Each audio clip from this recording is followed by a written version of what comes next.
Quiero en esta mañana compartir algo muy importante de la palabra de Dios. Les decía que en este mes vamos a hablar acerca de la acción social de la iglesia. El llamado, el propósito de Dios con nosotros a ayudar. Somos la mano que se extiende de parte de Dios para ayudar. Pero vamos a ver cómo en la Biblia Dios tuvo que hacerle entender a algunas personas esta verdad. Y tenemos que hablar de un profeta, el profeta Jonás. Uno de los profetas que algunos llaman el profeta rebelde, terco, testarudo. Y que Dios quiso hacerle entender su voluntad. Hay dos cosas que fortalecen su vida espiritual. Dos cosas que hacen que su vida espiritual esté fuerte, firme. Que hacen que usted y yo estemos vivos y nos sintamos vivos para Dios. La primera de ellas es la comunión con Dios. La oración, la palabra, la iglesia.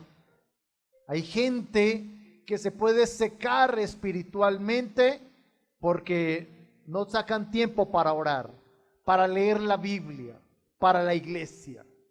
Y entonces van experimentando un vacío dentro de ellos. Dijo el Totoro Grisales, un sinsabor amargo. Y lo segundo que fortalece su vida espiritual es el andar en la voluntad de Dios. Hacer la voluntad de Dios. Diga conmigo, hacer. No es suficiente oír, es bueno oír la voluntad de Dios. Y aquí a la iglesia venimos, oímos la palabra, adoramos a Dios. Pero nos preparamos ¿para qué? Para hacer la voluntad de Dios. Y hay gente que necesita comprender esto. Y en la Biblia, en el libro de Jonás, en el capítulo 3, dice allí: el Señor habló por segunda vez a Jonás. Levántate y ve a la gran ciudad de Nínive y entrega el mensaje que te he dado. Hoy he cambiado la versión, estoy leyendo la Nueva Traducción Viviente. Es una muy buena Biblia, pueden adquirirla, es una bendición. Algunos están diciendo, uy, el pastor cambió. No, estamos leyendo otra versión de la Biblia. Pero quiero empezar por esto. Dice: el Señor habló ¿por cuál vez? Por segunda vez. ¿Cuándo fue la primera vez que Dios le habló a Jonás? Capítulo 1, verso 1. El Señor le dio el siguiente mensaje a Jonás, hijo de Amitai: levántate, ve a la gran ciudad de Nínive. Pronuncia mi juicio contra ella, porque he visto lo perversa que es su gente. Pero la diferencia es que en el capítulo 1 Dios le habla a Jonás y le dice: Jonás, quiero que vayas al oriente. Me gusta, y por eso escogí esta versión, porque dice: el Señor le habló. ¿Quién le habló? El Señor. Y la palabra Señor significa el que da las órdenes, el amo, el dueño. Eso significa la palabra Señor. Y me gusta porque este hombre Jonás era un profeta. Los profetas en la Biblia eran de las pocas gentes del pueblo de Dios que aceptaban el señorío de Dios en sus vidas. Cuando nosotros venimos a Cristo, no solamente venimos a la iglesia, venimos a aceptar el señorío de Jesucristo en nuestras vidas. Ahí es cuando empieza tu vida cristiana. Tu vida cristiana empieza no solo cuando vienes a la iglesia, sino cuando vienes y aceptas a Jesucristo como ¿qué? Como tu Señor y Salvador. Hay personas que han aceptado a Jesucristo como el Salvador, como el sanador, pero les ha costado aceptar a Jesucristo como el Señor de sus vidas, el Señor de sus familias, el Señor de sus decisiones, el Señor de sus finanzas, el Señor de su salud, el Señor. Y en este capítulo 1 Dios le habla a Jonás sobre una ciudad, Nínive, que era una ciudad, era un pueblo sumamente violento, sumamente perverso en todas las áreas, un pueblo terrible. Pero Jonás, al igual que nosotros, tenía una personalidad difícil, tenía una personalidad vengativa. Mejor dicho, el que se la hacía, se la pagaba. Decían hace algunos años en Ibagué, haciendo un anuncio de un personaje radial, decían: Calixto no se mete con nadie, pero si lo buscan, lo encuentran. Y así era Jonás, esa personalidad agreste, difícil, complicada. Y Dios le habla a Jonás y le dice: quiero que vayas al oriente, y Jonás toma una decisión. Y se va al occidente. Se va a una dirección absolutamente opuesta a la que Dios le había hablado. Y Jonás pensaba que se había escapado de Dios. Jonás pensaba, porque Dios permitió que cogiera se acercara a un transporte. La Biblia dice que pagó su transporte, se hubiera podido colar, pero pagó el pasaje. Y luego se subió a una nave, a un barco, y se fue. Y Dios le dejó hacer todo eso. Dios le dijo: Jonás, ¿quieres escaparte? Hágale, no hay problema. Y el Jonás se escapa, y él pensó: me escapé de la mano de Dios. Como hay gente que hace cosas en su vida, pero como no le viene una mala consecuencia, no le viene una enfermedad, no le viene una situación difícil, creemos que nos hemos escapado de Dios. Jonás lo deja, Dios lo deja. Pero Jonás olvidó algo que debes recordar en la vida. Jonás había hecho un voto con Dios. Jonás le había dicho a Dios: tú vas a ser el Señor de mi vida. Tú eres el Señor de mi vida. Vas a ser el Señor de mi casa. Vas a ser el Señor de mi familia. Estas manos son tuyas. Estos pies son tuyos. Y tal vez nosotros no tomemos muy en serio esas palabras. Pero Dios sí. Y cuando usted invita a Jesucristo en su corazón, alguien lo definió de la siguiente manera. Lo definió como: entrar al camino del Señor es como entrar a la mafia. Tú entras, pero no sales. La única forma de salir de ahí es con los pies por delante. Porque cuando aceptas a Jesucristo en tu corazón, Dios te toma como hijo. Y no importa tu debilidad, no importa tus fracasos, Dios jamás te desechará. Jamás nos desechará. Y a Jonás se le olvidó ese pedacito del contrato. Y entonces Jonás toma una nave y se va para Tarsis, lejos. Pero allá en esa nave, la Biblia dice que empezó el mar a levantarse. Y empezó esa embarcación, casi que se volcaba, y Jonás por allá durmiendo, de lo cual hablaremos más adelante. Pero al cabo de algún tiempo, el amor de Dios lo atrae a él. Jonás es arrojado al mar e inmediatamente un gran pez lo traga. Es una historia que para muchas personas es difícil de entender, pero para aquellas personas que no han comprendido, corroborado por la ciencia, que solo se ha logrado explorar el 20% de la totalidad de nuestros mares. No sabemos, la Biblia dice que fue un gran pez, no sabemos qué clase de pez, pero ese pez lo traga y lo bota a las playas cercanas a Nínive. Y es ahí donde nos encontramos en el verso 1, y el Señor, cuando ya lo tenía ahí, rendido, porque la Biblia dice que Jonás dentro del pez vivió un infierno, un vacío absoluto, una desesperación, un cansancio, una fatiga donde deseó la muerte. Y ese pez lo condujo hasta ahí. Porque Dios necesitaba procesar ese temperamento agreste, orgulloso de Jonás. Sin embargo, vamos a ver que no fue suficiente. Era necesario, pero no fue suficiente. Por eso quiero en esta mañana darle un consejo. Y por favor, dele este consejo al que tiene al lado. Dígale, nunca pelees con Dios. A ver, dígaselo otra vez. Mírelo a los ojos, dígale, nunca pelees con Dios. ¿Y sabe por qué?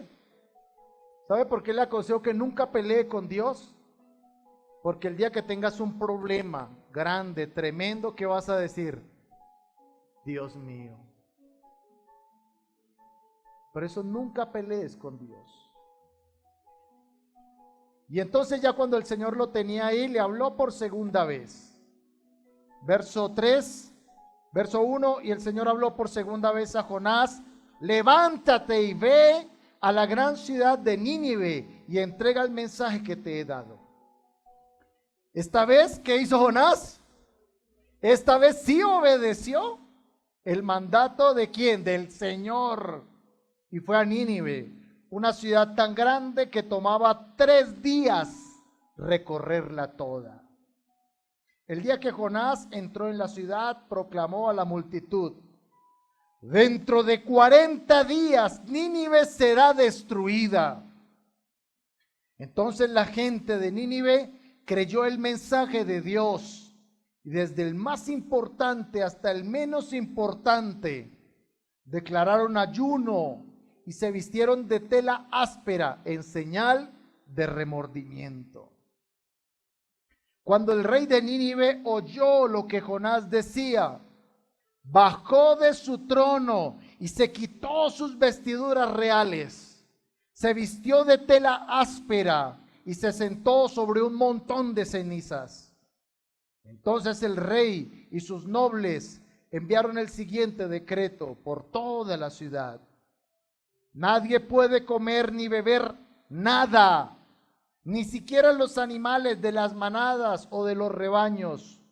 Tanto el pueblo como los animales tienen que vestirse de luto y toda persona debe orar intensamente a Dios y apartarse de sus malos caminos y abandonar toda su violencia. ¿Quién sabe? Puede ser que todavía Dios cambie de parecer y contenga su ira feroz y no nos destruya. Verso 10, cuando Dios vio lo que habían hecho y cómo habían abandonado sus malos caminos, cambió de parecer, tuvo misericordia y no llevó a cabo la destrucción con que los había amenazado. Mis hermanos, yo quiero decirle esta mañana que siempre hay un lugar en la mesa de Dios para el que se arrepiente. Dios es un Dios de segundas, terceras y cuartas oportunidades. Por eso les hablaba de ese temperamento agreste y feroz de Jonás. ¿Por qué Jonás huyó? Porque Jonás quería que Nínive fuera destruida. Y por eso cayó. Por eso no quiso hablar. Por eso huyó a otro lado. Porque él quería destrucción de parte de Dios. Similar a cuando nosotros tenemos una dificultad, un problema con alguien. Y amorosamente oramos así: Señor, haz justicia. ¿Sí o no? Señor, demuéstrales que yo soy tu hijo. Amorosamente, ¿qué estamos esperando? Que del cielo salga el amoroso pie de Dios y acabe con todos esos incircuncisos. ¿Sí o no? Y después de que oramos y clamamos venganza, a veces nosotros no pedimos justicia, a veces nosotros clamamos es venganza. En el amoroso nombre de Jesús. Amén. Pero Dios es un Dios de segundas oportunidades. Dios es un Dios de misericordia. Verso 10 dice, y vio Dios, voy a leerlo en la Reina Valera 60, y vio Dios sus acciones que se habían apartado de su mal camino. Entonces se arrepintió de Dios del mal que había dicho que les haría y no lo hizo. La Biblia nos enseña en el Evangelio de Lucas capítulo 15 a Jesucristo con la parábola del hijo pródigo. Y el hijo pródigo es la descripción de la humanidad. El hijo pródigo nos habla de un padre amoroso, de un hijo rebelde y de otro hijo duro de corazón. ¿Y el hijo rebelde quién es? El pródigo, el que toma y se va, toma sus bienes y se va. ¿Pero para dónde se va? Se va para el mundo a vivir perdidamente. Se va para ser esclavo de las drogas, del alcohol, del chisme, de la pornografía, del orgullo. Pero también la Biblia nos habla de un hermano que se quedó. Y la Biblia dice que cuando su hermano volvió, el perdido volvió, dice que el otro se gozó. Se llenó de alegría y dijo, mi hermano ha vuelto, gracias Señor. ¿Así nos dice la Biblia? ¿Qué sucedió con el hermano? Se llenó de ira, de celos, de envidia. Porque en todo ese tiempo había vivido como un esclavo, pero no como un hijo de Dios. Y nosotros como iglesia necesitamos tener un corazón compasivo, amoroso y misericordioso. Gracias por su entusiasmo. Dígale que tiene al lado, por favor. Dígale, necesitas un corazón compasivo, amoroso y misericordioso. ¿Sabe por qué? Porque Dios el Padre no quiere que ninguno se pierda. Dios el Padre no quiere que ninguno se pierda. Y la palabra perdido, lo que significa o lo que implica es que hay gente que sabe dónde está, pero no sabe para dónde va. ¿Alguien en este lugar alguna vez se ha perdido? En la vida, literalmente, ¿se ha perdido? A mí me ocurrió una vez en el desierto de La Guajira, 5 o 6 de la tarde, donde ya está oscureciendo. Usted no alcanza a distinguir los caminos, todos se hacen iguales. Yo oía una voz, yo oía las voces de personas cercanas, pero me parecía que esas voces sonaban por todos lados. Y duré perdido 2 horas caminando, 2 horas andando en círculos. Iba por el camino, me regresaba. Yo sabía dónde estaba. Yo sabía quién era, cómo me llamaba. Yo estaba vestido, tenía todo, pero no sabía para dónde coger. Porque me parecía que las voces se oían de todos lados. ¿Sabe cuál es el asunto? Que hay gente que está perdida, pero no lo sabe. No lo sabe. Y lo triste de la historia, era que los hermanos que estaban conmigo sabían que yo había salido, no se les hizo extraño que yo no había vuelto.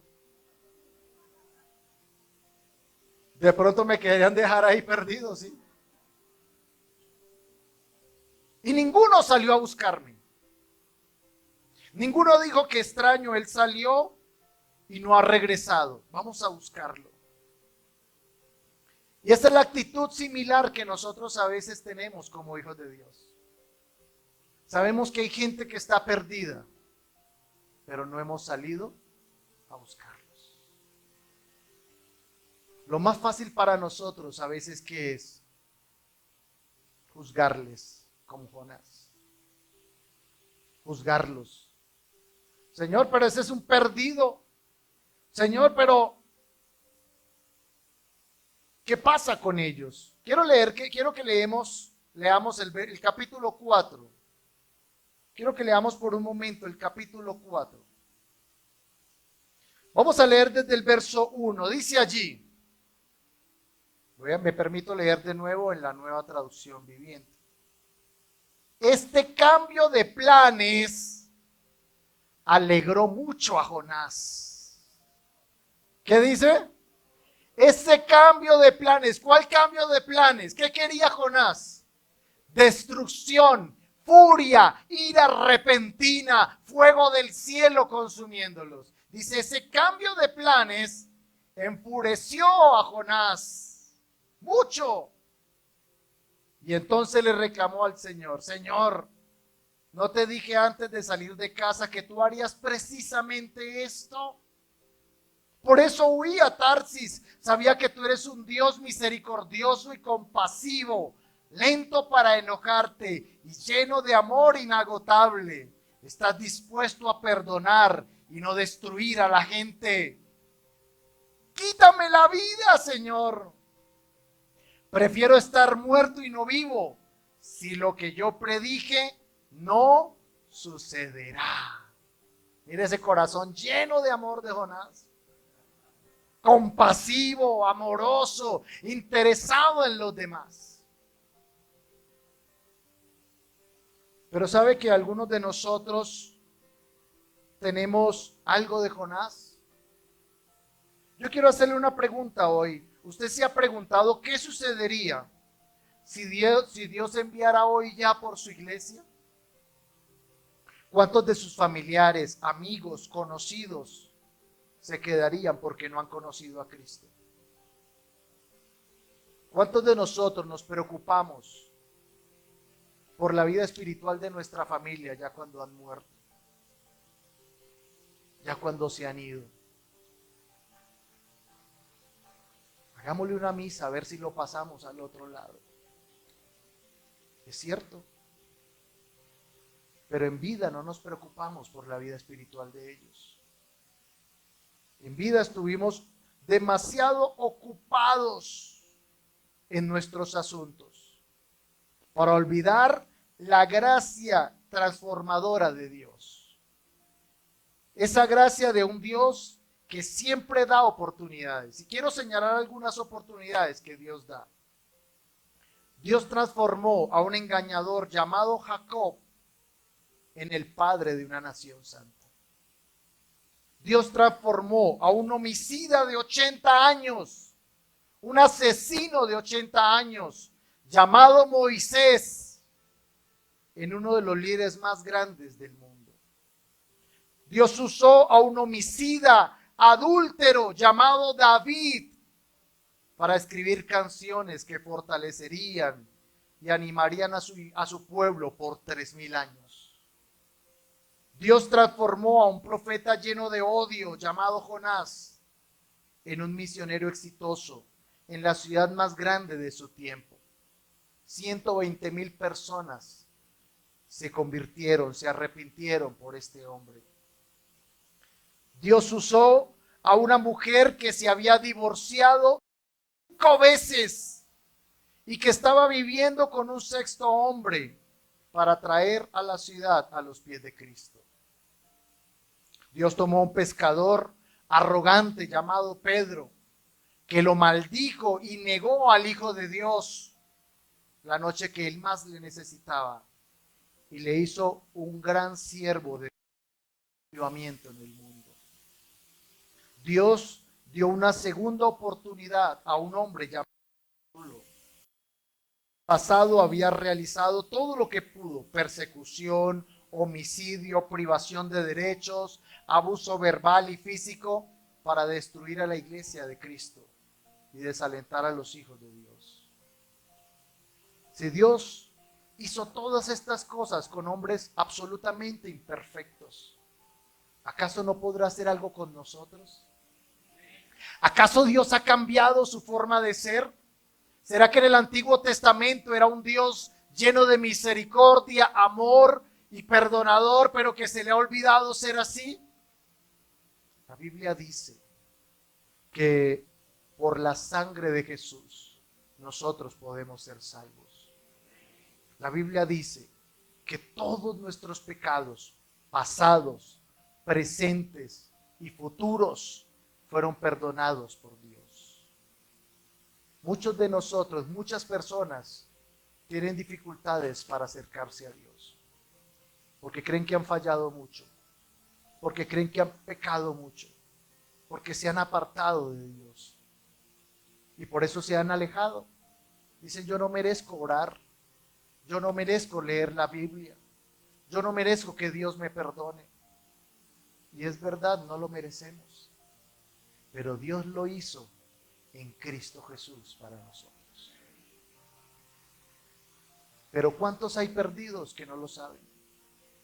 ¿Cuántos familiares suyos, sus padres, sus hermanos, sus amigos, están perdidos, pero ellos no lo saben? Ellos escuchan voces, escuchan que alguien les habla, pero no saben dónde es. No saben la dirección. Y siguen caminando en su misma perdición. Hay gente que está dando vueltas en círculos, porque la Biblia dice que las tinieblas le han cegado los ojos y no saben dónde va. Y usted y yo tenemos el llamado de Jonás. Tenemos el llamado de Jonás a ir a buscarlos, a decirles que se arrepientan, a guiarlos, a tomarlos de la mano y guiarlos por el camino. Pero ¿sabe qué es lo que sucedió aquí? Que Jonás es un personaje de la Biblia con el cual muchos de nosotros podemos identificarnos. Y podemos identificarnos porque Jonás pensaba que solo Israel podía ser salvo. A él no le interesaba nada más.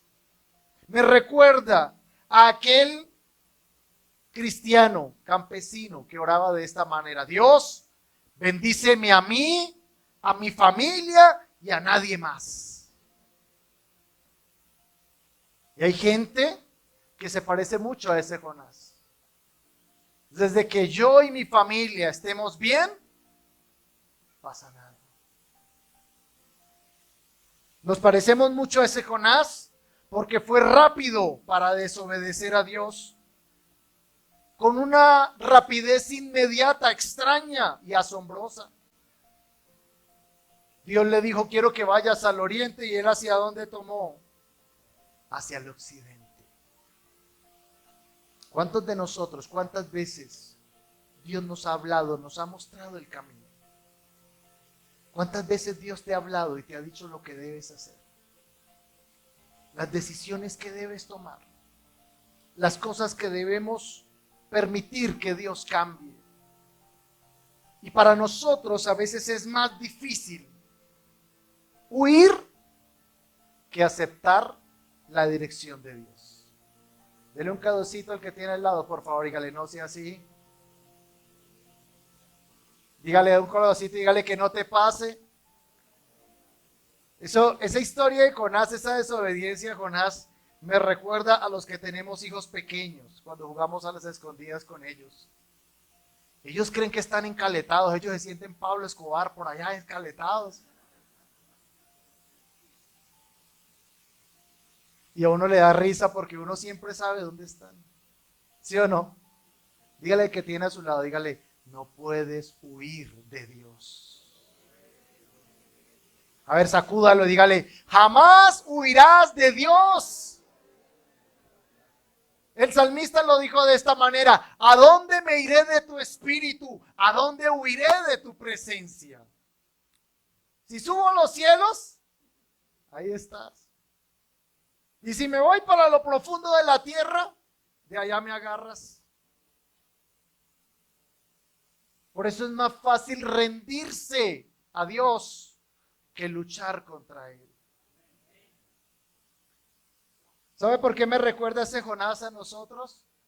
Porque Jonás dormía. Dice la Biblia que dormía mientras el mar estaba agitado y los marinos trataban de calmar la tempestad. Muchos de nosotros estamos durmiendo, indiferentes. mientras otros están desesperados, mientras hay gente enferma. Estamos a veces tan concentrados en lo que queremos, en lo que necesitamos, que se nos olvida todo lo demás.